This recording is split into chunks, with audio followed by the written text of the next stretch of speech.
for BMW Westmont. My name is Manny. How may I help you? Yes, I'm just trying to get a price quote on an oil change for a 228i. Sure. Take a look here. It'll be 127 and 94 cents. That's with the Baxam oil filter. Oh, great. Okay.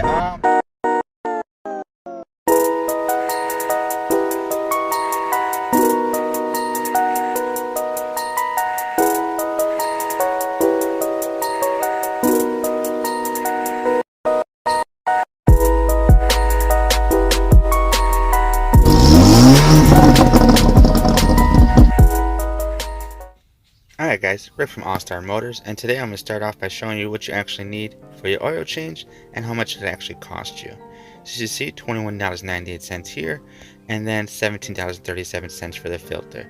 That's pretty much it. And again, here I have everything you're going to need. Again, a total less than $40, but they're trying to charge us $127 plus. So let's put this on the ramp, and let's get this oil change started. So let's start the run and gun process. First things first, open up the oil cap up top. This is going to allow it to breathe once you pull the drain plug from below. Oil pan underneath always to catch the oil because you don't want to mess. Alright, I'm using a 17mm socket and it's going to pull it right out. Once I loosen it, I do use my bare hand. I forgot to put gloves on, so it is kind of a pain to get it off. So keep in mind, if you have gloves, wear them. If not, you'll be fine. And eventually I get it open. There we go. And now I did have the engine running for a little bit. I did let it cool for like 5 minutes or so, so I didn't have burning oil hit my hand and splash my face. Next up, we're going to take off the oil filter itself. This is a specialty tool. You have to buy once. They range from $20 to $16, so just keep that in mind if you don't have it. You can also go to like your local AutoZone and get like a rubber clamp that does the same thing. Now as you see, I did put a plastic bag in my engine bay to catch the oil filter as I pulled it out and any other debris.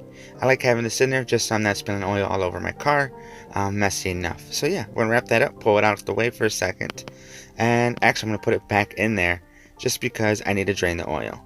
As you see on the oil cap itself, you have these O-rings. Your new oil filter comes with new ones, so make sure you replace them. I just peeled them off. You can cut them, but worst case scenario, if in a pinch, you can always reuse them. Don't recommend it, but you can. So right up here, you're going to see that extra oil all in there. And again, I just like to use an old shop towel or whatnot to pull that out. As I throw the shop towel in there to soak everything up, this is the moment where I actually replace those O-rings on the oil cap, as you've seen earlier. And I'm also going to put the oil filter on that you see right there in a moment. So let's knock this out. Oh, there we go. O-rings on. Keep in mind you do have a crusher washer in there that goes on the drain plug. I put that on there as well off camera. Kind of quick note to help get the O-rings on, I did lube them up with a little bit of oil as I put them on just to help the seal and fitment.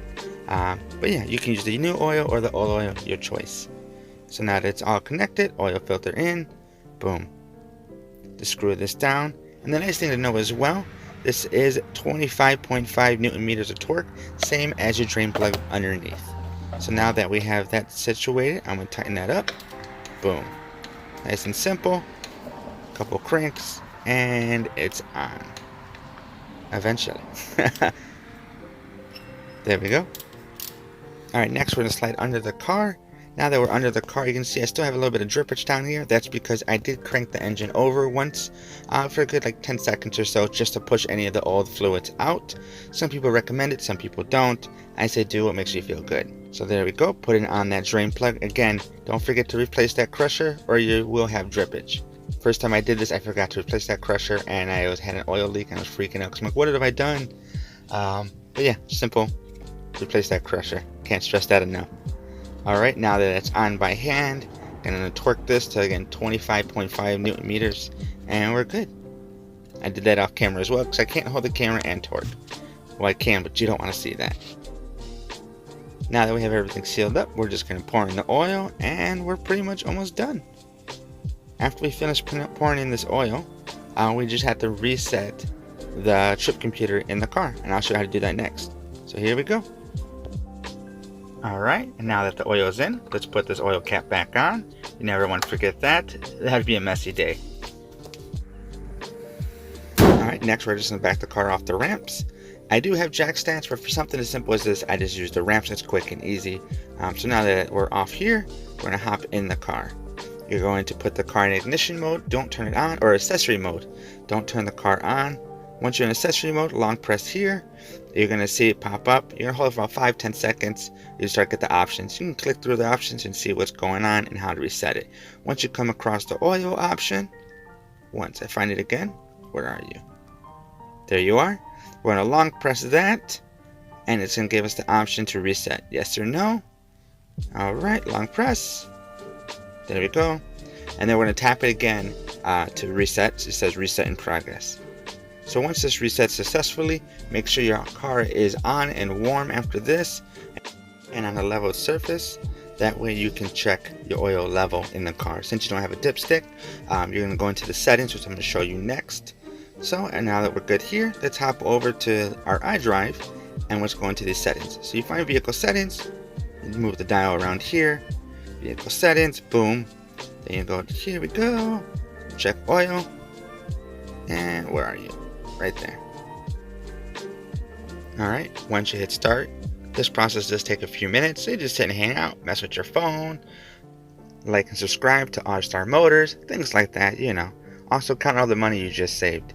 Pretty much could have bought 3 oil changes for that cost of that one. Keep in mind, I only needed that one jug because I have a 4-cylinder 2-liter engine. Yours may take more. There we are, topped off, nice and perfect. And that's pretty much it. That's all you need to do for a simple oil change. Again, my name is Rick. This is R-Star Motors. Don't forget to like and subscribe. See you guys next time. Peace.